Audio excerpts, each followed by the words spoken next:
What we done started. Look at what we done started. This the people party. Peace and love, party people. How you doing? It's your boy Talib Kweli, the MCEO, the BKMC. Once again, you are tuned into another fantastic episode of the world's best podcast, The People's Party. And I got the best co-host in the world. Give it up for the lovely, the talented, the thought-provoking, and the thoughtful, and the funny, and the wise, Jasmin Leigh. How you feeling, Jasmin? Woo! I am feeling great. Got me a little rosé. I'm ready to start the show, baby. Are you drinking? I'm drinking too. I got some wine in this mug here. Yeah, man, I pumped so I can drink. Let's do it. Okay. I didn't have to pump, so I can drink. But yeah, I definitely want to be relaxed for this conversation because I want to have a deep conversation with this next guest.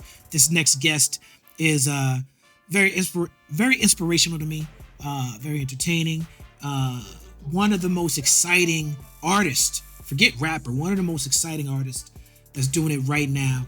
Her energy is very, very, very electric. We're talking about a woman who burns for her art. Along the way, she's built an incredible fan base that loves her deeply, and she loves her fan base back just as fiercely and just as deeply. She's been connected with fans in real time, all across all types of social media. When she was still in high school, she dropped Summer's Eve. In 2016, she followed up with the Rico story and Sugar Trap. And I understand about working in high school. We're going to get into the high school experience as well. In 2017, she came with Tales of Taco Bella, and Sugar Trap 2. Then came Nasty and Anger Management with Kenny Beats on the beats, finally. Very recently, major label debut Nightmare Vacation. UPROXX, the platform that we are on right now. I said this about the album. It takes all the ingredients of her previous projects, the dreamy, syrupy trap, the spike-collared thrash, the playful party raps, and twist the knob to 11. Ladies and gentlemen, you know by now who we talking about. The Sugar Trap Queen, Miss Taco Bella herself. Rico Nasty is in the building. Give it up, party people. Yes, indeed. What's up, Rico? That was the best introduction. That was just so, like, I'm just sitting back like, oh shit, that's me. Fuck. That's you. Now you gotta, do you know who you are though? Do you know who you are? Some days I wake up and I feel like the shit. And then some days I wake up, I'm like, nah. Let me be humble. I'm just a regular person. No doubt. Well, that's why we had you on the show because, you know, we have a lot of people on this show who have long, storied careers, but the show is about the culture. And so it's very important for us to make sure that we don't have people who've been in it for a long time, but we want to capture the experience of the people who, just from my estimation, are just starting. I mean, I know you've done it since high school. You might feel like it's old hand to you. You might feel like, damn, I've been doing this for a lot of years. But for me, I'm just very interested in your perspective. And particularly because the last time I seen you in Dubai, it was this time last year, right? Yeah, the exact same time, literally. Yeah. Wow. We was doing a festival. We you was killing it on stage. And I told you, I had to find you. I found you on the side of the stage. And I told you that you were my daughter's favorite artist. Shout out to my daughter, Diani Ashe.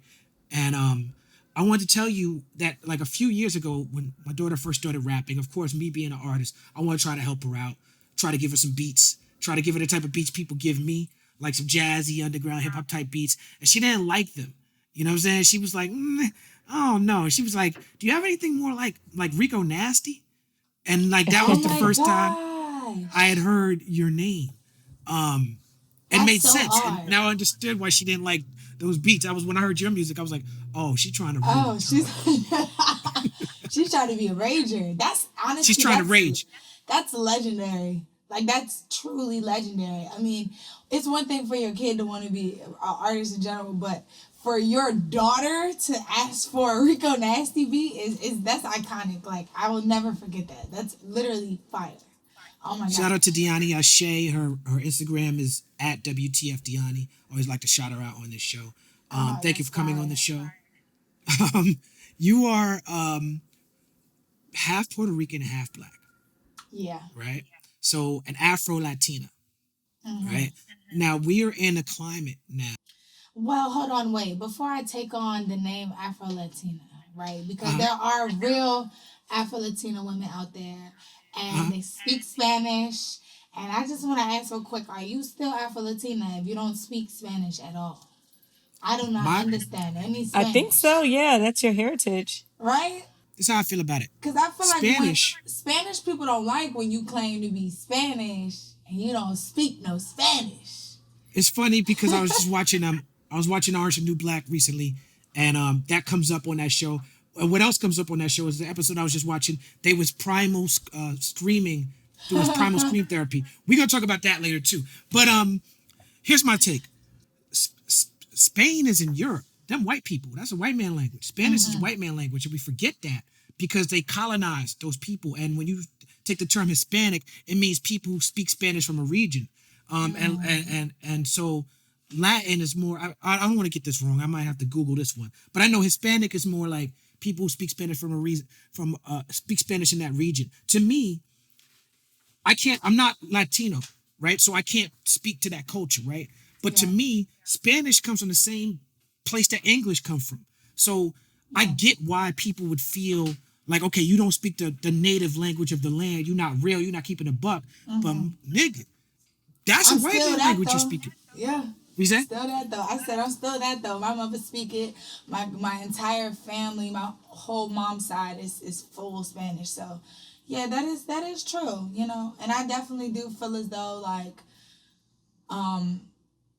I definitely enjoy being a Puerto Rican. It has its moments that I'm like, damn, that's something that really I have just started learning about, you know? I've just got into my learning about that side of my culture, and I look forward to like the oncoming years, because I remember being in high school and learning about being Black, you know, like learning about my hair, learning about like just where all this shit comes from for real. And I found like power in that. So who knows, maybe I'll like find some newfound power in like learning about my whole other side. That's fire though, because it is, there's so many stories to be told about Spanish people that I guess we really wouldn't like. We do definitely come from a blend of a lot of different places and a lot of different. Damn. Okay. Yeah, but see, you look Black, right? And you said you learned about being Black, and that's, I guess, the question I was going to ask. We're in a very nationalistic time where people are trying to divide the culture and divide people. You know, if you know about hip hop and its music, it comes from Latino people, it comes from Caribbean people, it comes from African Americans, it comes from Africa, it comes from Europe, it comes from everywhere, right? But people will take people who are like you. You are who you are. You are Puerto Rican and you Black. There's Black, and Puerto Rico's a place. It's not a race. So there's Black people in Puerto Rico. You know, you look at Tego Calderon, and you look at with the people in Louisa. Those are dark skinned people. But that's what I was about to say too. Even my grandparents, like when you say like Puerto Rican, you would think that they're probably lighter skin, and they're not. Like they could pass for Black people, and it's even crazy because in Puerto Rico, my family, we were just talking about this at my mom's house, but in Puerto Rico, like they literally, it was a time where when you were darker skinned, like that was like literally looked down upon, even in the Spanish community. Like it's a lot to learn about everything.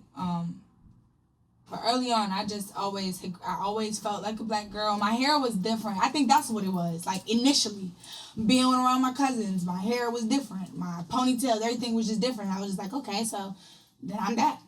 Because you said that your whole family speaks Spanish, and I was just wondering, why do you feel that you didn't learn Spanish? Did you like push against it, or did your mom want you speaking English in the house? What's crazy is that my mom, I'm the only child, and when my mom had me, she was the only one, I would say, out of her brothers and sisters that left home. Like everybody else is in New York, and she had moved down to Virginia.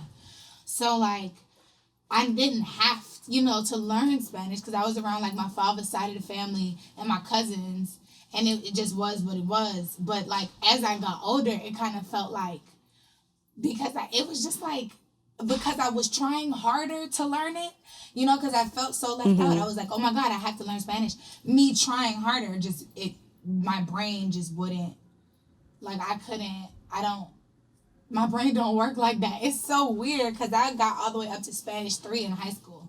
Like, I remember trying to learn, and it just doesn't, I can't do it.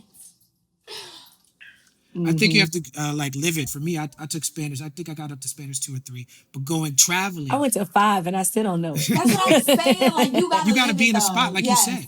Yeah, you gotta live it. Like, no, really though, because when I was in where did I go? I forgot what, Primavera. It was in Spain, and I remember I was in Spain for like 3 or 4 days, and after you answering the phone, they speak in Spanish. You get in the car, I'm starting to understand certain phrases. Like, oh, yep. See, like I already know what they about to ask me. So yeah, you definitely gotta live it. I recommend if you're gonna learn Spanish, shit, I might have to live in Spain for like 3 months, and I'll come back speaking it fluently. Or watch Telemundo. Or watch telenovelas. Yeah, my grandma loves that. That's crazy. Telemundo. Now you and I have a similar experience. One of my life-defining experiences was going to boarding school and being like one of the only black kids. Yes. And that's not where the similarity ends, though.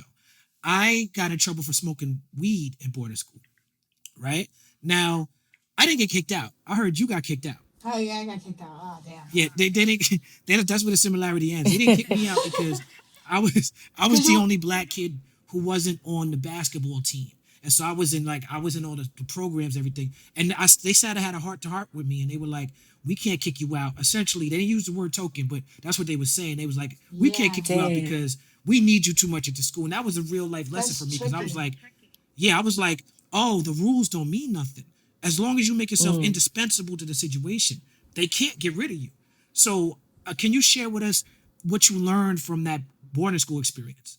Well, I think one of the main things that I always talk about was throughout the boarding school experience, I had noticed extreme exhibitionist behavior, like immediately, like extreme wanting, like attention, wanting people to look at me, like just craving attention. At first, obviously, you get in trouble a few times, you go to therapy, and the therapist tells you it's because like your family doesn't pay you enough attention.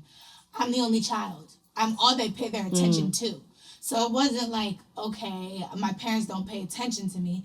It was just, I loved attention. That's what the fact of the matter of it was. I loved attention. Whether it was good or bad, I was getting in trouble. They had a very strict uniform policy, like super strict. And I remember I would go as far as to drawing on my clothes just to be different, just to have a different uniform. I would rip my shirt. I would all types of shit. And it was one time that I did something to my uniform and they took a picture and sent it to my mom. And was just like, why does she keep doing this? Like, why won't she just wear the uniform?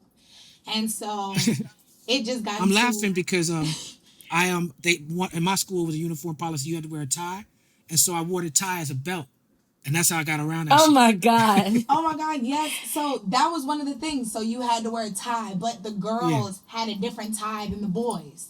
Right. And it's clear my style is very androgynous. So I was always wearing the boys' ties. I was always wearing just the boys' ties with the mini skirt. I look like fucking Britney Spears. They're like, what are you doing dressing like this? Like, why are you doing this? Why are you rolling your skirt up? I can honestly say not like on a, fast type of level, but I was definitely one of the first girls rolling my skirt up.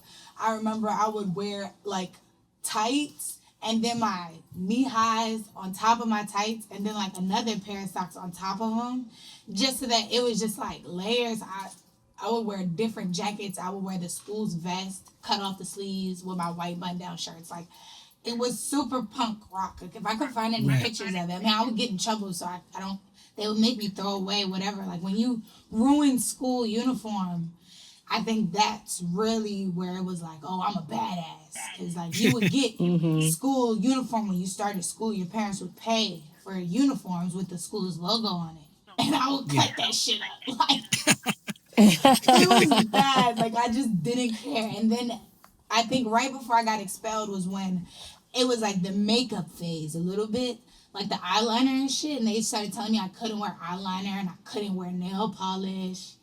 And that's when it was just like, okay, well, I'll just be goth. and I was just hella goth, hella reserved, and I kind of felt like they were trying to strip me of my personality. Like they were trying to strip me of who I was just to be able to fit into whatever educational values they were trying to teach me. And I found that to be like depressing. As a kid, you go through as much rejection as you already face, but now not just rejection from my peers, but I'm going through rejection from like actual adults.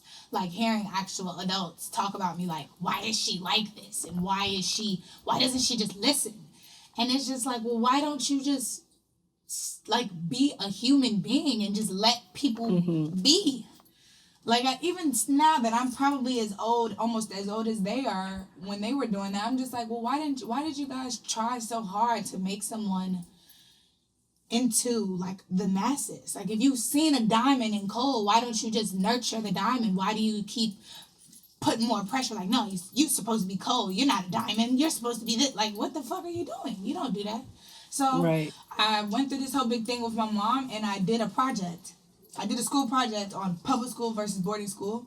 I went and visited a public school for a week, and then I loved it. I met a bunch of kids, and then when I got back to my boarding school, I got in trouble for smoking weed, and it was almost like it was on purpose because I didn't want to be there. And I had that meeting too, that kind of like expulsion meeting, or yours was probably a suspension meeting, but like I had that meeting. And I told them, like, how much I valued my education and I was sorry. And they just knew from everything prior, my uniform, like, they were like, you don't want to be here. And it was so hard, like, them telling my mom in front of me, like, she don't want to be here. My mom is like, she don't want to be in the hood going to school out there either. She don't even know what that's like. But I got out there and I loved it. I joined every program when I got to public school. I was in drama, I was in lacrosse, I was in AP art. I was doing everything. I was doing more than I had ever did in boarding school. Wow. Wow. Meanwhile, I was obsessed with wanting to go to boarding school and wearing a uniform just because of TV shows. Like, I wanted to go so bad so I could wear a uniform and I could hike up my skirt and I guess be a bad girl at a boarding school. I don't know. You would have hated it. You would have gotten in so much trouble that you honestly would have. It was like got to the point where you think you're going to be the bad girl and you would attract other bad girls. But you're getting in trouble and being kind of like the role model. Like girls are afraid. I didn't have no friends. They were all afraid to hang out with me. They were all afraid to tell me I look cool because it was like, well, if we tell her she looks cool, she might tell the teachers like, well, they said I look cool, and now we all get in trouble. So I was very alone. I was so alone. It sucked. Damn. Damn. Well, that probably is one of the reasons you started dropping loose songs on Tumblr. And by 17, you were making mixtapes, Summer's Eve, The Rico Story, and Sugar Trap back to back to back. Why was it important for artists of this generation to stay so prolific and drop content at such a fast pace? I mean, I feel like dropping a project in high school was just one of those things that you do when you grow up in this generation. You know, you have everything at hand's reach. Not saying that just because I dropped a project, I knew I would become a rapper, but like, I can honestly say I know so many people who have mixtapes that didn't become rappers just because SoundCloud, YouTube, Spinrilla, there's just so many apps you could just put your shit on. So I just remember being super hands-on with that. Like, as soon as I knew you could drop music here for free, I was just like geeking to drop music. And also just like at the time, it wasn't really any girl rappers.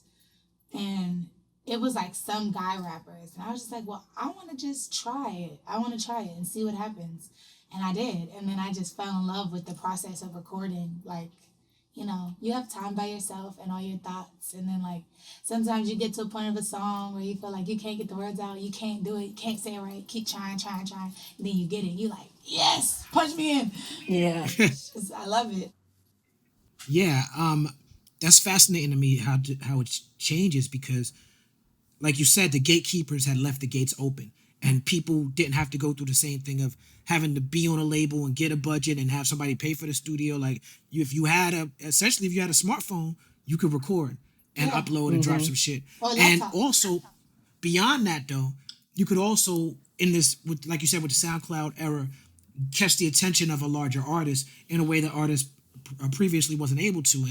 And Lil Yachty jumped on Hey Arnold with you, and you worked with him again on the Fast and Furious.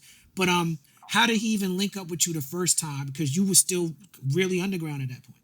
Well, I feel like Yachty, even now, people don't give him his credit, but like he has his ears to the streets at all times. He always knows who's gonna come up or who's probably gonna be next, have a hot moment. He always be knowing. So I fuck with him for that. Like, but we were already mutuals, I think because of Vine. Like we go back. Like me and Yachty were following each other probably since like 2014. We were mutuals, and then I was like, listen, my friend would listen to the song in the car, and I was like, who is this? I keep hearing this song. They were like, this is Lil Yachty. And I was like, Lil Yachty? And I got on Twitter, I'm like, Nick, you famous? Let me find out. And like, he was like, bro, come to a show. And then I came to a show, and that was one of those crazy moments too, because like, that was the first time I ever been to a concert or been backstage, really. And been on stage, like everything that you could ever imagine to dream to happen at a concert happened that night, and I was just like, what the fuck, this is crazy, like this is amazing. And I went home and I kept writing, and Yachty never he's not a fake person. Like he wasn't like just come to the show to look cool and have people on stage. Like he genuinely was like, yeah, come to the show. And then after that I was like, you working on any music? And just always stayed in touch with me. So when I dropped iCarly, I remember, this is so crazy. When I dropped iCarly, I was like hitting Yachty like, get on iCarly. He's like, no, you need to get big. You need to get bigger than that. Then I get on it. Yeah, he got to the butt. And then I was like, okay. And then I came out with Hey Arnold, and I said to him, I said, bro, come on, get on this. He was like, you back to back with it? You got to keep applying the pressure. So it was like a little bit after Hey Arnold had kind of came out and the video was going stupid. iCarly had already had 1 million views. He was just like, all right, bet, I got you. And he sent it back. And it was crazy because like I had sent him the song before. And I tell you, it was like I woke up and I didn't even know he was going to do that shit. And it was on my phone. I never forget it. It was like a morning. It was beautiful as shit outside. I was folding my clothes, doing laundry. And I literally look at my phone, and the little audio thing came up. And I looked at my boyfriend, who was my manager, and I was like, bro, Yachty just sent the remix. And we got in the car, and we played it, and it sounded horrible because mine was like unmixed, and his was mixed. And we were like, what are we going to do? Oh. What are we going to do? We recorded this in the basement. He recorded this in the studio. Yeah. That's when we really learned about mixing, mastering, vocals, the importance of things. So everything is always it's always like a growing experiment. You always get some shit that's like, fuck, I'm so excited, but then you're like, wait, I recorded this on fucking GarageBand. You recorded this on fucking some immaculate ass recording studio. So yes. Yeah, that's exactly right. I love the names of your songs. I was watching iCarly even though I was supposed to be too old for iCarly, but that was my show. Shout out to the DM. It is a good show. I'll still watch it today. That show was, I'm way too old for that show. That show's about the girl, she's good at like technology or some shit. It was on Nickelodeon. Yes. Yeah. Your daughter don't watch iCarly? She probably did. That's probably why I remember it from that era. Yeah. That could be your excuse. Yeah, that's probably because I remember. That's why I know what it is. Because my daughter. Yeah, because it should be back-to-back episodes. I know you probably know the theme song if we played it. I do. Shout out to DMV. I'm actually from Pretty Girls County. I lived there for like a year, my first year of life. Yes. So the DMV hip hop scene has had a big moment simultaneously with your own rise to stardom. I want to know, how has the DMV rap community boosted you? And also, does go-go at all affect your way of doing music? Yeah, definitely. And it's crazy because I even referenced that on the album. I was like, we keep drums like Chuck Brown, put my wrist up there like wow, because I feel like that's why I like my drums crazy. That's why I like drums that make people want to jump up and down and bounce, because back home that's called chopping. That's go-go music. You beat your feet, you going crazy. If you ever been to a go-go, it's like a mosh pit. Like, on God. Yes. It's like a dance mosh pit. So I would definitely say I'm heavily influenced by go-go. I love go-go music. Shit, I do my makeup to go-go music now. I like TTB, T.O.B., XIB, all that. Yes, girl. That was me. Like, I was big on the go-go, but I was too young to go to go-go's. So So I think I like went to one ever in my life. It was at the CFE or the Pearl. I forgot what it was called at the time, but it was one of those like crazy ass parties. You know, you go, your mom, you know, it's your mother not supposed to know you went. You go to your friend's house, blah blah blah, sneaking out type of party. Right. But yeah, definitely growing up in the DMV, I feel like all of the rappers have embraced me. Ironically, I can honestly say I haven't gotten into no rap beef with nobody from my city. Like, never. I've never gotten into no rap beef with nobody from my city. Like, every time we meet each other, it's always love. It's always respect. It's always, let's do a song. And we actually do songs. We actually link up. We actually check up on one another. Yeah, it's definitely a community vibe. And I feel like also it's very important just creatively. When I first started, there wasn't a lot of studios. Like photo studios, video studio, like nothing. So I would have to either shoot a video outside, shoot it in my house, shoot that shit out of state. But now, like with quarantine coming back home, when certain people are like, okay, we're gonna have to shoot this at home, it's a long ass list of people that have opened up video studios, photo studios, green screen spots, prop spots, actual studios. Like it's literally like it went from probably 1 to 5 to about 30 in the past 3 years, because I feel like there's so many young artists that realized, okay, maybe I'm not the best rapper, but I do know how to engineer. You know what I'm saying? I do know how to produce, and people are really, you know, you always know that one person. So I'm really looking forward to the next 5 years being from the DMV, because I love where I'm from and I love where it's going, man. We got a lot of hot artists right now. We got a lot of people that, you know what I'm saying, are inspiring to me because they make it look sweet to come up from the DMV, and I love that. Yeah, shout out to IDK. He's a friend of the show and one of my favorite new artists. And when I spent a lot of time hanging out with that dude, and he has nothing but great things to say about you. And that was the second time I really started getting, because my daughter already had me into your music, but when IDK started talking about it, I'm like, okay, I got deeper into it.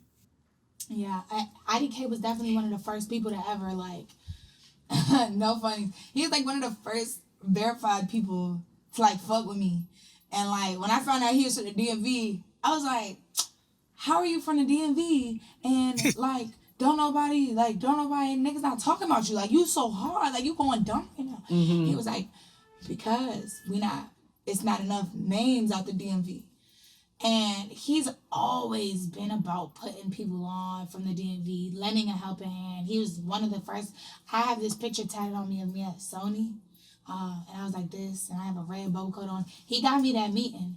And I remember like taking that picture like, and I'm assigned to Sony. Like, so geeked up, like to be in a record label building in general. Just like, look at me, I'm going to sign. Like, you know, and he was so big on, after I took that picture, he was so big on like, you know, like, it's how you play the game. Like, niggas, even when you do sign, niggas can't know you signed. And just really, like, teaching me shit that I'm like, yo, I'm so happy that I met him early on. He's a very strategic thinker. He is very fucking smart. And once again, like, I love his videos. Like, I love his videos. I love how he represents the DMV. He's a great representation of the men back home, because they are smart with a little bit of gangsta, with a little bit of sauce, a little bit of R&B. You know, we got Brent Fires coming out the DMV. You know what I'm saying? Like, it's a lot of sauce. Now, also from DC, it's one of my favorite bands, Bad Brains. And Bad Brains is, you know, one of the pioneers of what punk rock became known to be, and what punk rock, the Bad Brains exemplifies the greatness of punk rock, and really black punk bands, Pure Hell, Death, but particularly Bad Brains coming from DC, I want to bring up because obviously you spoke about it earlier. You're influenced by punk rock. It's not just your style in terms of fashion, but it's your music as well. So do you see yourself as sort of part of the canon of black punk music? I definitely do sometimes. I mean, when you think about Bad Brains, it's so crazy because they used to perform at U Street Music Hall when it was the Black Cat, before it was even U Street. Yeah, the Black Cat. Wow. And they would I used to perform there. Bro, they used to rip that shit. Like that's legendary times. I'm like way too young to know about those times, but I have YouTube, so I see a lot of shows and the shit used to be crazy. So when it comes to that show element, that element of just like getting people crazy, I definitely do take on the punk, persona. Like I definitely feel like I definitely am a punk artist. When if you ever came to our show, you would consider me a punk artist, not a rap artist, because it gets crazy, it gets bloody, and it gets sweaty, and also it's not about being cute when I'm up there. It's not about being cute and just being all like, okay, I'm gonna hit my 1-2 step and hit all the beats and sing all the words. Like we get crazy, shit gets lost. So I feel like I mean. I do consider myself a rapper though.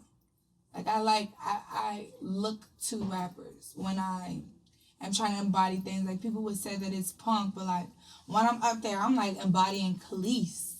Like I'm embodying things that I seen when I was like 6 on the video, where she's like, I hate you so much right now. You so much right now. Yeah, and the curly hair. Like I'm envisioning her. I'm envisioning like fucking Missy, but not her performances. I ain't seen them, but her music videos. Like she's up there, you know what I'm saying? Like, and that's still DMV. Yeah, like, but it's definitely rap. Like, it's definitely the female and hip hop that I feel like give me. Even Nicki Minaj, like the faces. Like you up there and you might get out of breath, but it's like you still want to give them that And you roll your eyes, your eyes look crazy. Like, it's a lot of women in hip hop that definitely. Maybe they were punk, but they weren't so harsh with it. I'm very harsh with it. So maybe that's what it's punk rock, but it's really punk rap. I feel it. I get it. So, shout out to my sister Sharetta, who's also from DMV, who put me on Go-Go and also put me on one of my favorite games of all time, Guitar Hero. I hear that you actually discovered Joan Jett on Guitar Hero. And how did her energy and the rebelliousness of the Runaways inspire you?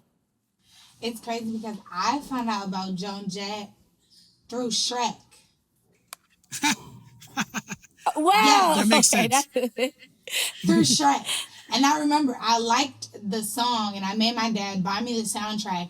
And I don't even think that on Shrek it's her singing it. Like they got somebody to re-sing her shit. So it wasn't until the Runaways came out that I kind of like, that I was like, that's Joan Jett. The woman that sings I Love Rock and Roll, that's a woman. And I kind of like fell in love with her because I felt like people tried to brush her shit under the rug. Like so many people act like, she just didn't make the top 3 biggest rock and roll songs. I mean, like I Love Rock and Roll, Reputation, and there's another one that she did that I can't even think about right now. But like she went super crazy. Her voice was super androgynous. She was androgynous. After watching the Runaways, I knew instantly that I wanted to go on a tour. I didn't know if I would be the lead singer or the drummer or play security, what the fuck I would do, but I knew I wanted to go on tour. There. I was like, hell yeah, I'm there. I'm there at rehearsals. I'm there through the arguments, the fights. And I fell in love with her whole persona. Just like she didn't give a fuck about nothing. I loved how they cut their hair in the mirror in the movie. Like I was really big on that. Even now, like sometimes I just cut my hair, like just chop it. I don't even know. Just whatever makes it look like a mullet. Yes. Shout out to Shrek. That was a great soundtrack, and that also put me on a lot of rock and roll songs. Yeah. Let's talk a little bit about the stigma surrounding single mothers, particularly Black single mothers. Now, that's one of the most unfair stigmas in the world, particularly in intra-Black conversations, right? Where, one of my favorite movies in the world is Mo Better Blues. And one of the scenes I remember is Denzel Washington playing baseball with his father. They playing catch. And his father says, man, if I see one more unwed Black single mother, teenage single mother walking down the street, I don't know what I'm going to do. Now, a lot of people in the community felt the same way that man felt when he expressed that. And I feel like people, we support the status quo in trying to uplift our community. Sometimes it'd be our best intention to uplift the community. Like, we don't want to see young women alone or having a harder time, but at the same time, then we start judging their decisions and we start putting the weight of our own insecurities on them. Now, on Tales of Taco Bella, one of the most important songs you've ever made is Brandon, about your son's father who died of asthma when you were 18. I can't imagine what that must be to go through, but I can imagine that even though in that tragic circumstance, a lot of people probably put their own views about single motherhood on you with a situation which you can't control. So I want to give you a chance to speak about how being a Black single mother in particular has helped you, and what does that mean when it comes to the music? I feel like more than anything, people, they are just afraid. They're afraid because there are a lot of people who have kids young and don't know what to do. But there's also a lot of people who have kids at a very well age to have them and they still don't know what to do. So That's I right. just, I can't speak for everybody when I say this, but when you have a child, you're not a child no more. And I think that's the scariest part about it, is in a time where, like, you made such an adult decision, you gotta ask everybody for advice, And in asking all these people for advice, sometimes you get people that are just like, well, you thought you knew what to do, and they kind of like shun you out. But if you don't take that time to figure that shit out on your damn self, girl, you're gonna have to figure it out. Then I don't think you're ready for a baby. And I don't mean to be blunt or nothing, but sometimes that tough love, you're going to get that. And you're going to need to understand that they're not ashamed of you. They're not none of that. They're just disappointed that you made such an adult decision and you still got the nerve to ask them what to do. That's what it is. Don't nobody hate you. If there's any young women watching this, like, nobody hates you. Nobody's ashamed of you. Everybody loves you. They're excited for the baby. They're going to be happy when the baby gets here. But you made an adult decision. So you're going to have to deal with that like an adult. You can't go cry to mommy and daddy and mommy and this, and because you should have thought about that. And that's something that's a pill you're going to have to swallow. Because it's a whole bunch more pills you're going to have to swallow with the baby when the baby gets here. Because who's going to watch the baby? Who's going to teach you how to do this with the baby? Like, when I went through a lot of my pregnancy, I was arguing with my mom. And it was so hard for me when I had my baby to just sit back and let my mom teach me how to do it. Because it's like, I didn't want her to. But it brought us closer. And honestly, like, if it wasn't for my mom and just the older women in my life in general, my dad and my grandparents being there with my son, they're there with him right now. Like, yeah, they had their shit and their feelings of me getting pregnant at 17. Who wouldn't? But you don't think they with the baby right now. They with the baby all the time. I feel like they with the baby more than I'm with the baby sometimes. Like, all they want to do is see the baby. Don't nobody even care about me no more. But it's a blessing because I'm out working and I'm not paranoid. I'm not scared. Like, oh, what is he doing? He's with my family. He's living the life that I lived with perks because he's spoiled rotten.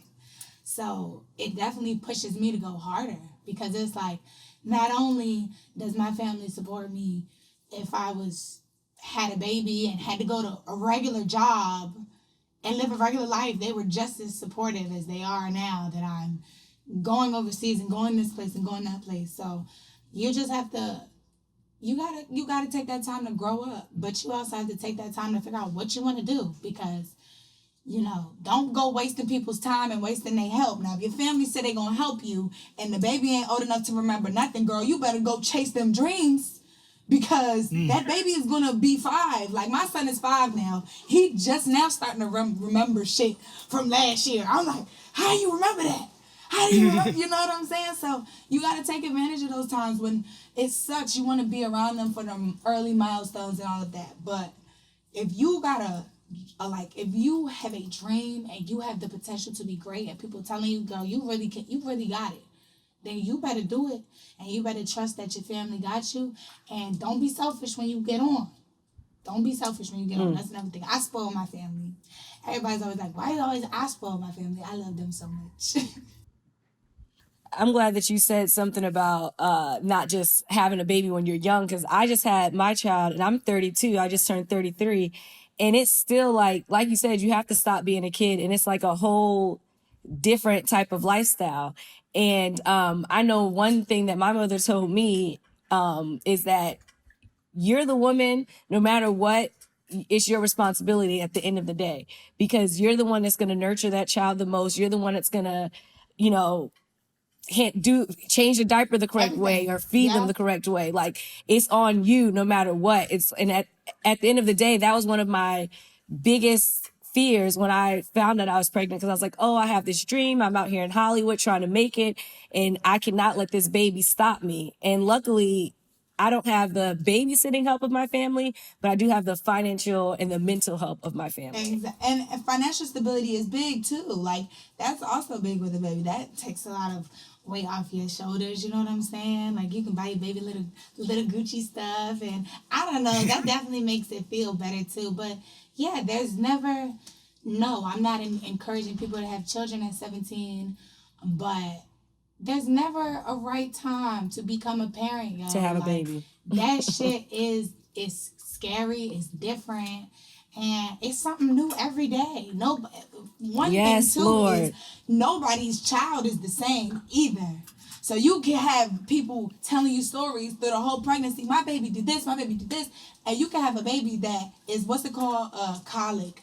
Where he's just like crying all the time because he has gas. Like, you're going to have a different experience. So don't beat yourself up if you don't know how to do everything, because that baby is looking at you just like how you looking at the baby, like, what is we gonna do? What are we about to do? Ain't no instruction manual. No, not at all. Or no receipt, so you can't take it back either. So listen, you better. Word. Brandon passed away of asthma-related things, and we're in a pandemic right now. Where COVID-19 and he would have been pissed, bro, because all this telling people not to go places. He was like, oh my God. Me and his mom were talking a couple months ago just about like how he was and how he would have been in this pandemic. Like, he was so much just like a get up and go type of person. And I miss him so much, because like, he used to always like tell me not to be lazy and get up and go get you some money. That's what he used to say. He's like, get up, go get you some money, go do something, get lit, let's do something. Right. So, but like you pandemic, he would have been mad. Where we gonna go? Like you said about watching the Runaways, it made you want to tour. Because of your energy, your punk rock energy, is you are artists that people want to see live. Seeing Rico Nasty live is part of the experience. You were doing very well on tour. You was rapping about, oh, I'm not doing festivals now. So now during COVID, how have you been able to pivot? That's. I got another question, but I want you to answer that one first. Well, definitely, colleges have been a very huge part of my coronavirus experience. I want to give a really big shout out to all of the colleges that allowed me to perform at their schools. I did like I want to say over 50 virtual performances throughout the pandemic. Okay, just like that's dope. Every weekend or throughout the week, I was doing like shows and stuff on the computer. And it kind of just was like boot camp, you know, with the shows that you just explained, like a Rico Nasty show. It's raging, it's crazy. I'm not hitting every word when I'm up there. I'm not pronouncing my words. I'm not projecting my voice like a real performer should, because I'm kind of just getting up there screaming. And when you do a virtual performance, it helps you to train your voice and kind of get that skill of like projecting your voice at a good rate and not getting winded. So I'm thankful for it. That's dope. What you described as, people could describe you as black girl magic, which became a popular phrase on the internet. But I think you're more like black girl rage. And in an era where black women are so often tone policed or told to make their messages be respectable or nice, why do you feel like it's so important for black women to be seen across the whole gamut of emotions? Well, I just feel like when you grow up and you see just so many of your aunts or I mean, yeah, like your aunts. I feel like for a lot of us, it's our aunt. We have that one aunt who kind of represses a lot of her emotions. And she doesn't really, she just makes everything look good on the outside. She doesn't really talk about nothing. And when she does, everybody's like, oh, here we go again. Here we go with this shit, And what was crazy for me was growing up, I had an aunt and her name was Ebony, and she passed away last year. And she had 6 kids. And she was like 35. And she had kids young. People had so much shit to say about her. But she always took care of her kids. Like, this shit ain't never mattered. She always took care of her kids. They ain't never want for nothing. And I always felt it was important to be the voice for women like her and so many others, because when you so busy taking care of everybody else, making sure everybody else is okay, who the fuck makes sure that you okay? Who the fuck checks in on you? Who the fuck makes songs for you? Like, I know we got our dear mamas and we love you women and all that great shit, but like, who makes the music that's like, literally, thank God I ain't had to smack a bitch today. Like, you done had to be on the phone with this kid's teacher, make this meal, this kid talking back. All these moms and just women who on a daily, black women on a daily, who are like, so is that like your real hair? Or like, is that like, like that shit really make you just like, what? Like, you just get frustrated and you want to fucking scream and you get in your car and there's so much music that's like, yeah, I'm a bad bitch, I'm pretty. I'm a bad bitch, I'm pretty. But like, who makes music like, I was gonna beat this bitch ass, but I didn't. Hold up. Like, we need that. You can't tell me we don't need that, bro. We need that, especially in a time, like you just said, so many people are telling us what to wear, what to say, how we should act, how many men we should date. And it's like, yeah, there is a certain level of class, and yeah, women can't do all the things guys do, and blah blah. We are not in the 90s, and we are not in the 70s, bro. We can do whatever the guys do, and if you don't like it, then get off my page. You don't have to be here. Like, that's how pick I a feel. cheek. Yeah, obviously, us doing what we want to do brings us power, and it is what it is. If y'all feel like that is too sexual or raunchy, I'm just tired of all these labels being put on us. Like, we're just women. We're just women. That's it. We're just women. We're not perfect. We're not perfect women. Yes, I know we're mothers and all these stand-up titles, but we're still not fucking perfect. We still smoke weed and do bad shit occasionally. I mean, like, come on now. You can't act like your mom didn't eat McDonald's in the car and lie and say she didn't. Moms do bad shit too. Like, Right. Listen, that's why I'm so happy for you and your music, because I'm that girl that people say, you don't act like a lady or you don't act like this. It's like, I act like Jasmine, and that's all that matters. Like, fuck all your other thoughts, because I'm going to do what I want to do regardless. And that should be fine. And I definitely went to Burger King and ate Burger King in the car, and my daughter can't even eat yet. And I didn't feel bad at all about it. And we got to meet, Rico. I'm down the street. I might run to the studio after this. Smack a Bitch. It's a huge energy song and an anthem for a young, black, fearless mom, artist, woman. Why was it important to make sure that this was on this new album and that it featured 3 guest MCs, all women, even though the track was released in 2018? Well, I feel like it went gold with no radio, and I just felt like, okay, it was never on a project before. I was like, everybody keeps asking why Kenny's not on the project. And honestly, when you look back on this shit 10 years from now, like, why wouldn't Kenny be on the project? I kind of did have to put him on there, so I wanted to kind of like revamp one of our biggest songs. I feel like a lot of people are like, this song makes me feel so powerful. This song makes me feel so powerful. And then I get some people like, yeah, this song is for the alternative girls. And I just felt like, well, let's make this a song for everybody. Pippi Cocaine is a TikToker. She's 19. Her story is amazing. Like, it's inspired me. I think she's fucking awesome, and I think she has a very bright future. TikTok is a whole new app. So I feel like it's a whole new way of marketing. Like everything's just smart. She's very smart. And then and then Ruby Rose, I feel like too, so many people think she's just like, she's just pretty or whatever the case may be. But I feel like she has a lot of potential too. And I love her standing up for the skinny bitches.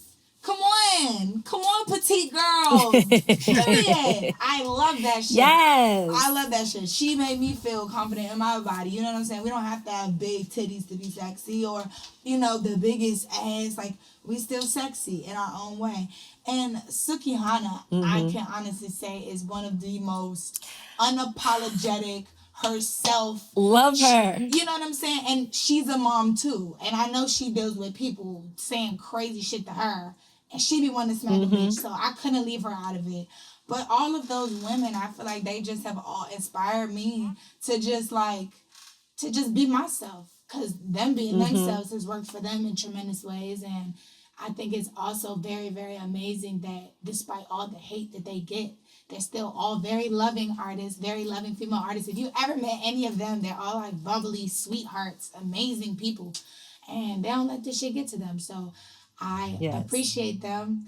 And I wanted them to give, just give them a platform where they could go dumb. I remember when I sent it out, I was like, bruh, don't have to worry about being all lyrical and none of that shit, bro. Just have fun. Like, if you freestyle this shit, I don't even care. Just however you feel. If you was going to smack a bitch, smack that bitch. Talk about it. Smack that bitch. Yes. We got it out. You mentioned Kenny Beats. I like the fact that you have a great working relationship with a producer. I feel like that helps the music. Kenny's like a big brother. I feel like Kenny was kind of one of the people that taught me how to record in the studio with other people. Because like I say, I started off in high school and we was like in basements and shit like that. It's like, bro, get out the room real quick. You just press a button, you record your shit. You let people come back when you're done. So when I got signed and my A&R is like, yeah, you want me to invite so-and-so to the studio? And I'm hyperventilating. Fuck no. They can't. No. Nobody come to the studio. Like, I'm freaking out. And I can't even imagine how many opportunities I've missed and people that I could have worked with early on that I didn't work with because I was so nervous. Like, I remember, this is so off topic. Rich the Kid was supposed to come to one of my studio sessions when I first signed. And I got so scared and I left the studio. I didn't tell my A&R I was doing. I just left. Wow. So when I met Kenny, it became one of those things where he would have people come into the studio either to come in after the session after I leave, or they would still be in there before I came in, and it would just be inevitable crossing wires with people. And some people I would get in the studio and they'd be like, stay, or can I stay in your session? I want to see how you record. And I kind of had to get out of my shell and had to break out of being afraid to record in front of people, because for me, it's weird recording in front of people because I'm not just rapping. Like, I'm screaming and I'm all like calm and shit when I say hi. And then Kenny's like, all right, go in there. And I go in there. I'm like, stupid bitch. Yeah. Like, I know that shit look crazy. So it just is a whole process. And I'm very thankful that I met him when I did, because him and my manager are both, they both do a very good job of Mr. Miyagi and me. They make me do a bunch of shit in the studio. I'm like, why am I doing this? Why am I doing this? Why am I doing this? Wax on, wax off. Yeah. And they're like, see? This is why. Like, with the layerings and the stacks, I hate layering. Especially, when I have to layer my shit, my screens have to be all on the same level. So imagine, you're screaming, and they're like, no, that's not the right tone. But you're just fucking screaming. So I'm just getting frustrated, screaming. And then once we have all the takes, they play it back, and it sounds like a big ass, it sounds like it has some volume to it. So yeah, definitely Mr. Miyagi and me making me do shit I question, but it's definitely worth it in the end. But if you don't got people like that in your sessions, then I feel like you're in the wrong session. That's a word. Yeah. That's a word. Mr. Miyagi is a good phrase for it too. Yeah. Sometimes exactly you gotta go out in the world, is. you gotta face that Cobra Kai. You need to have the Mr. Miyagi skills. Yeah, you're like... on Bitch I'm Nasty. And before I ask you this question, I'm just going to say I'm so happy that I don't have to say the name Donald Trump as much as we did on this show, because we see the end of that era, right? That era will still reverberate for a long time. Chills. Thank you, Jesus. On Bitch I'm Nasty, you say fuck Trump, black girls stand up, which is a very political statement. You got together with Headcount to help people to understand their right to vote, and you want to convince people that to exercise their right to vote if they so chose to do so. But you're part of a generation of a lot of people have disenfranchised, a lot of people disenchanted with the system. A lot of people from my generation, people my age, was like, fuck that, I ain't voting. It's two wings on the same bird. And that attitude grew in popularity to people who are more your age. So what does it mean to you? Why did you feel like it was important for you to take a public stance on voting when it can be such a divisive issue? I'm not even going to lie on this. I'm going to be as honest as I possibly can because I'm not the most political person.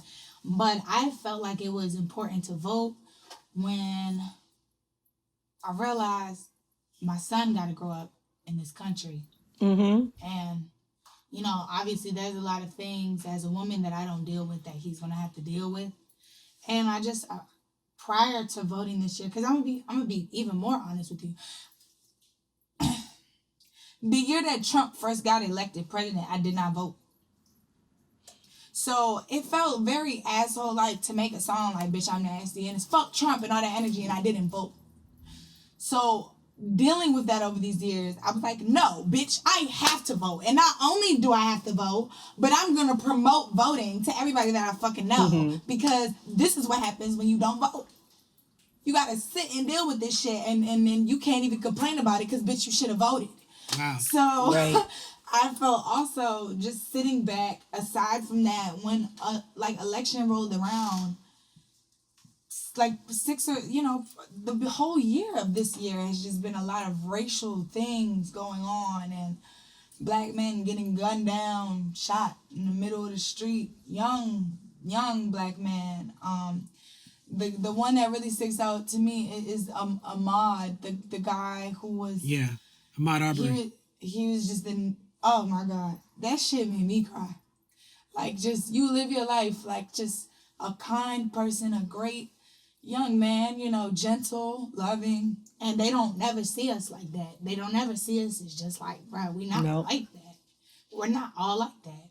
And that shit broke my heart because that's the type of kid I'm raising. I'm raising a sweet, loving, innocent, gentle, young black man. And I just want this whole stigma to stop. I want it to stop. And I feel like the only way I'm going to get it to stop is if I stop victimizing myself and like, oh, it's woe is me, and just say that shit to the world. Like, y'all, this shit, wow. Like, it's wild. And I know it is two wings on the same bird. It is us voting, and these motherfuckers don't give a fuck about us. They don't. But you gotta vote for the lesser evil until we get a better decision. You know what I'm saying? Yeah. And I even feel like having a female like as vice president, that's major. Right. That's major. With all this new shit in hip hop, female rap, it's major, bro. We have a first, not just the first vice president woman. She's a black woman. Major. I don't give a fuck what nobody got to say about her. Major. And it's just important to vote because, I have a kid now. I have a child. It's not just, fuck America, I'll move to Canada. No, I have a child here in America. He was born in America. We are citizens of America. And it's racist as shit out here. So, I'm voting, and everybody else needs to vote if they love my son and they love my music because I will quickly take it to the UK. Don't take it. Keep it here. Talib, where did the saying two wings on one bird come from? I've never heard that before in my life. That's an old thing. Because, if you have the left wing and the right wing, that's an old school saying. Malcolm and them was saying it. But for me, I relate to everything that you were saying, Rico, because I, back in the day, would do interviews where I would say I was disenchanted with the system and I didn't vote. And I would express myself very eloquently. I'm a very intelligent human being. So I could lay out the argument for why people who are marginalized and people who are poor, people who are, black people, why not that we shouldn't vote, but why I don't vote. I was very clear to be like, I'm not telling you what to do, but I don't vote. I don't vote because I don't believe in the electoral college. I think money in politics is unfair. And all those things are true. but I'm a student of Yeah. Malcolm X, and Malcolm X said the ballot of the bullet. And Malcolm X, as he grew, he said the voting was very important. And I used to say that to my mother. My mother is somebody who always be like, "You have to vote." And I'd be like, "I'm not going to vote for the lesser of two evils." Why would I vote for the lesser two evils? Because they both evil. I'm not going to support any evil. So I understand how people push back against that. But after reading about how Malcolm got together with Adam Clan Powell and got together with other people who maybe he didn't agree with on every little thing, because they voted as blocks. They looked at what the Jewish community was doing, what the Asian community was doing, what the Italian community was doing, and they were like, okay, they get together in their neighborhood, they pick an issue, and they stand together on this issue, and they all vote on this issue. And so they're able to push the politicians and use the vote as a tool. Voting doesn't make you a revolutionary, but if you use the vote as a tool, right, and you look at progressiveness as something that has to progress, we may not like the policies of Biden and Kamala Harris. God knows there's so much criticism we can have of them. But are they going to give progressives like an Alexandria Cortez or Bernie Sanders or even myself, Talib Kweli, are they going to give me their ear more than Donald Trump and the GOP are going to give me their ear? Absolutely. So even if I don't agree with everything they do, we have to look at progressive politics as something that you move forward. Sometimes it's incrementally. Sometimes it's a small doses.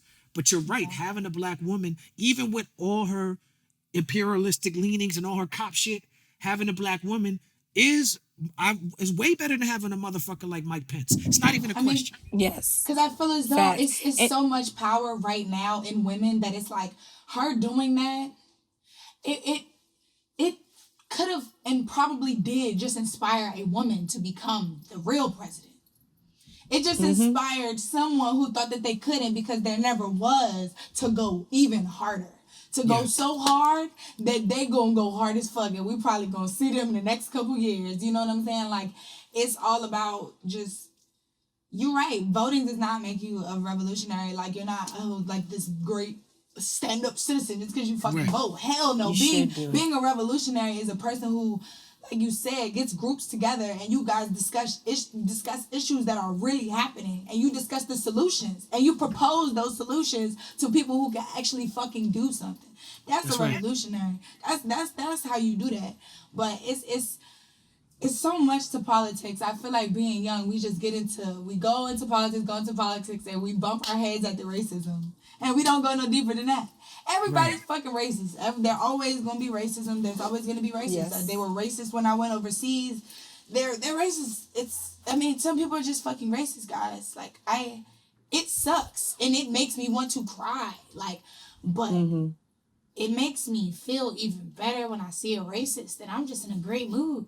Like, you can't. You're not gonna blow me. Like, that's right. It's impossible for you to ruin my day right now. Because your joy is what they want to attack, and the more joyous we are, the worse they feel. Exactly. And also, I know a lot of people are like, "Oh, okay, Joe Biden, Kamala Harris. Now what?"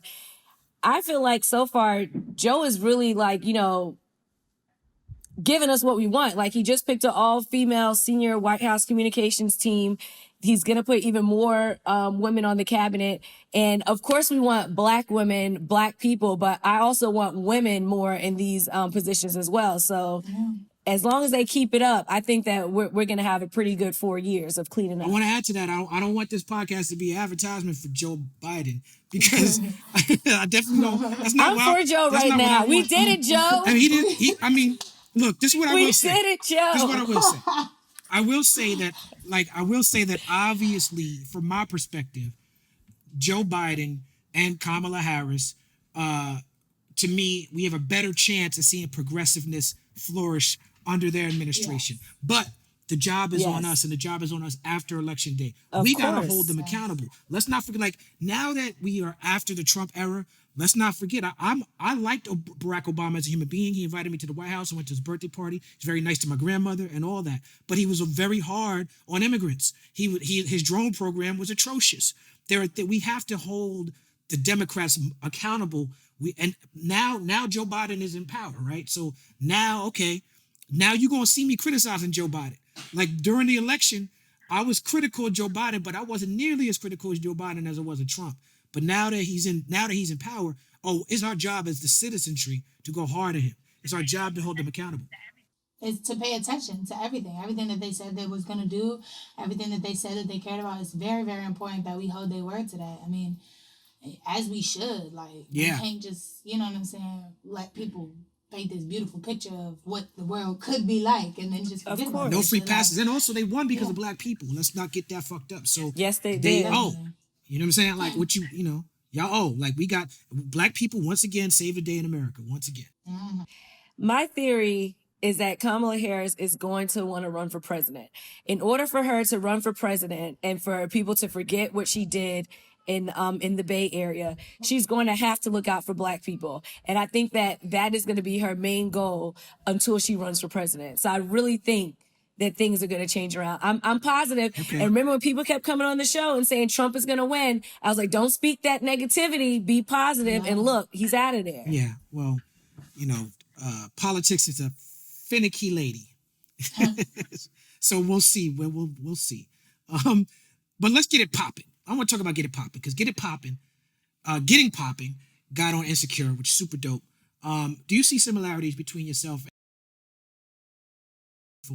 and y'all work hard to establish black women individualism? Speak to me about working with Insecure.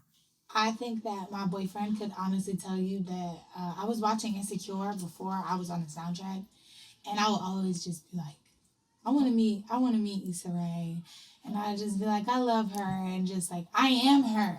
Like, I'm fucking Issa Rae. Like, I remember before I would go to work, I would do what she does in the mirror. Like, how she'd be like, you need to get your shit together. Okay. Like, I used to do that when I was at work before I got to work, like, pep talking myself. And, you know, when the time rolled around, she was like, you know, I would love for this song to be on Insecure. I like really freaked out. And also when you're working on soundtracks for TVs, you don't really know when your song's gonna come on. You probably know like the episode, but you don't know like the exact time, the scene, or none of that shit. So obviously I was just watching the show, and it came on, and being from the DMV, that was just one of the most major moments. Like, I remember I was just watching the show, and my song came on at the end. After all that shit happened with Lawrence, and she was out living her life and shit, and then the Charger, and just a hot ass mess. You know, like, it was a very important part of Issa Rae and her life, like, moving forward, going into the next episode, because as we know now, spoiler alert, but I feel like we all have watched the new season of Insecure, Lawrence is a hot ass mess. They should have by now. Lawrence is a mess. But don't mind Lawrence is a mess, and I do not like him, and I can't stand Lawrence, and I just like, every time I see his face, I just get PTSD. Like, he's in other shows and stuff, but every time I see him, I'm just like, why did you do this? But yeah, Insecure, like, Issa Rae was definitely like somebody I looked up to, like, always. I always looked at her show like, bro, this is such a great representation of what black women are like. Like, sometimes we like stuff, sometimes we don't. Sometimes we do really dumb shit. Like, why did we do that? And then sometimes we are the most smart people on the planet. We're able to make entire, what did she do last season? Make entire festivals, make entire block parties, and get the whole community involved. But somehow, some way, our love life still be in shambles. I don't know. How can we make the world such a beautiful place, but our love life be some shit? I don't know. That goes right along with what you were saying, is that black women are not, you know, it's not like the whole idea of putting black women in a box or some sort of a glass menagerie to be looked at as something other and different. It's like black women are just as human and sometimes superhuman. And black women are not a monolith, and black women can have good days and bad days. Black women could be ugly, black women could be beautiful. But that's what's really, really important to showcase is not just one idea of what black women can be. And I think that Issa Rae in that show does an excellent job of doing that. I mean, even showing the sexual freedom, even showing like, okay, she doesn't have a boyfriend, but she has like, you know, a lot of guys that she dates, like kind of bringing normalcy to it, because I feel like, bro, women are women. Like, we date too. Like, what is wrong with people? I mean, not me in particular. I'm in a relationship. I haven't dated in like 5 years. But I'll probably never date ever again because I'm a penguin and I plan on staying with this person forever. But I feel like, yeah, man, love is it's so fucking weird when you're young, and relationships are so weird. And being a black woman, it's always like, you're a hoe. You're a hoe if you're doing it. It's like, you're not a hoe unless you a hoe. And me and you know, girl, we know what we talk about, but you're really not a hoe unless you a hoe. You do some hoe shit, yes, you're a hoe. Right. But if you got guys that you And is there really anything wrong with being a hoe? You just living your life, You just honey, living and your you life. supposed to have a couple No, stacked until hold you on. are married. There really, is such thing as hoe shit. Like, No, don't but let there's these this whole shit that you could do. but whole shit is not necessarily fucking people. Yes, Whole exactly. shit is like doing whole shit, like for instance, like like how even niggas men in could do H-Town whole say, shit. like, man or something. Yeah, men could do whole shit too. yeah. You can, Like, Yeah. You don't want to be around nobody doing no whole shit. No gossipy No. whole shit, no nosy whole shit, no dastardly whole shit. None of that shit. But having sex with a bunch of people is not whole Right. shit. And just Just have safe and be sex. safe or not be safe, but just know Yes. if something happens, you take care of that Right, kid right, afterwards. right. That's all I'm gonna say. You want to do Right. adult things? You better make them adult decisions. Amen to that. amen to that. We are celebrating because you just released Nightmare Vacation. That's an excellent album title.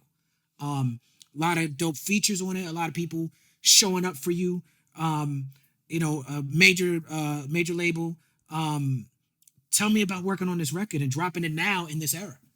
Oh my God. Well, it definitely fucking sucks dropping it now in this era because I'm really big on my shows. Really big on As you should be. getting to share this energy with people. So, it's definitely a weird climate, but I'm loving, you know, the attention that I'm getting. I'm very appreciative of all of the artists that made this come true and got back to me on the songs and didn't make me wait hella long and didn't fucking make our team chase them down and all these ridiculous things that I hear about people doing.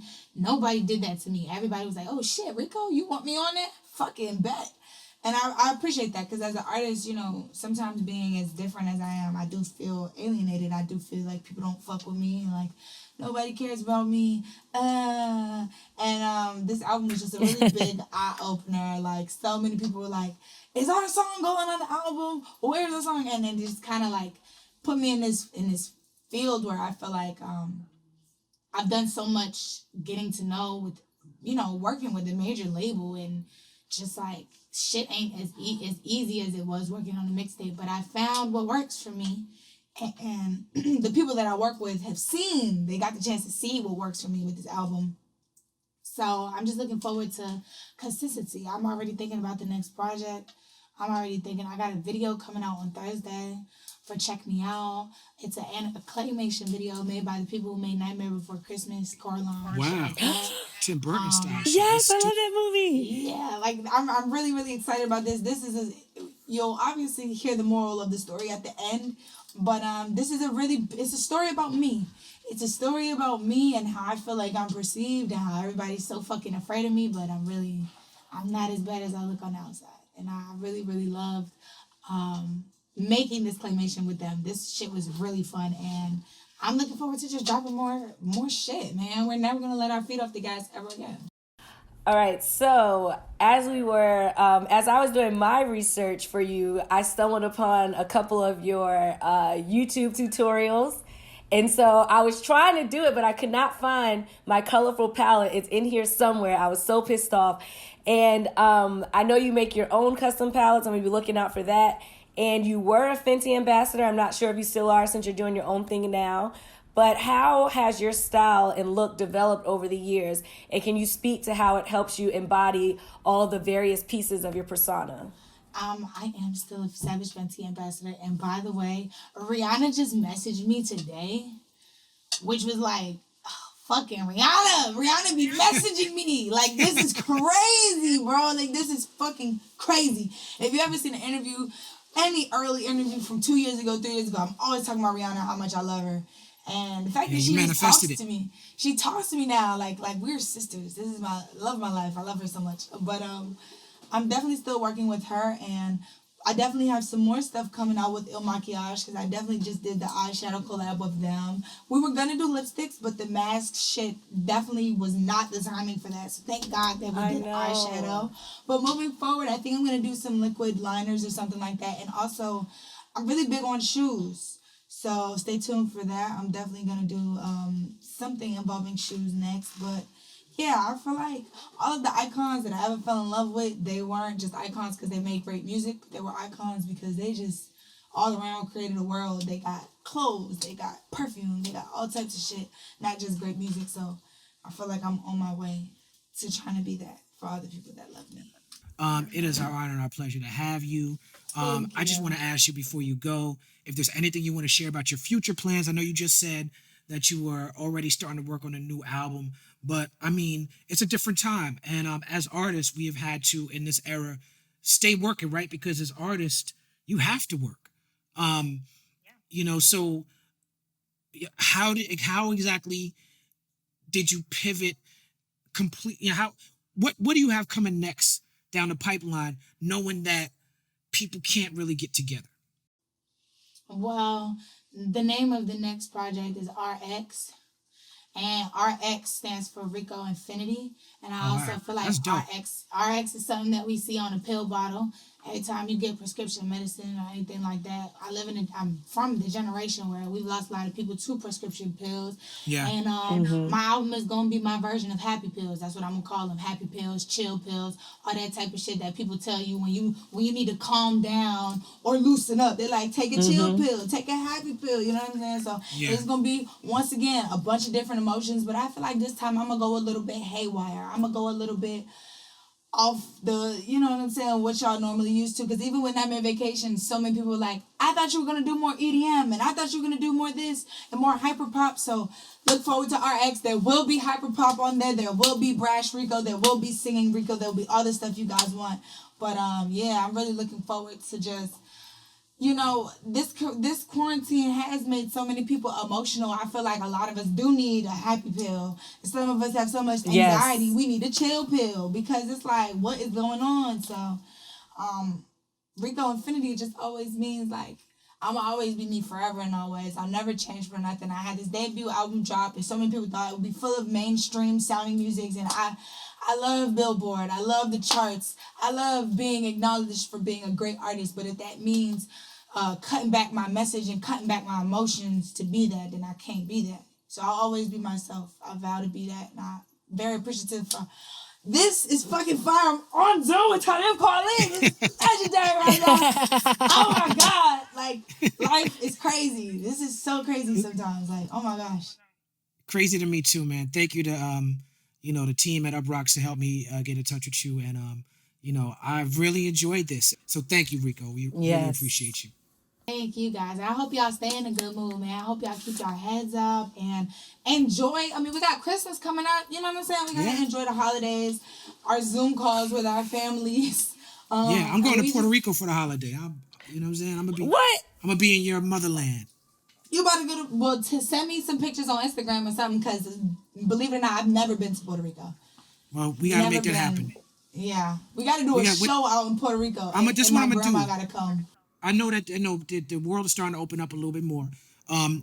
Shout out to Crazy Legs from the Rocksteady crew, who's one of the illest Puerto Ricans of hip hop, one of the founders of hip hop as a culture. Crazy Legs worked very hard to get b-boying into the Olympics. So the next Olympics will have b-boying in it. You know, b-boy competition in the next Olympics. That's a big, huge win for hip hop. But Crazy Legs is a Puerto Rican through and through, and he spends most of his time in Puerto Rico. And they do the Rocksteady anniversary show in Puerto Rico every year. They didn't do it this year, but I got a feeling they're gonna do it next year. So the next time the Rocksteady happen, I'm gonna make sure I get in touch with you. We're gonna blow it out. Please do, man. That would be like a dream come true to perform in Puerto Rico. To not just go perform, that's a dream come true. Word up. That'd be crazy. Awesome. People's Party welcomes Rico Nasty. Thank you. Thank you, guys. That was dope. I really appreciate you.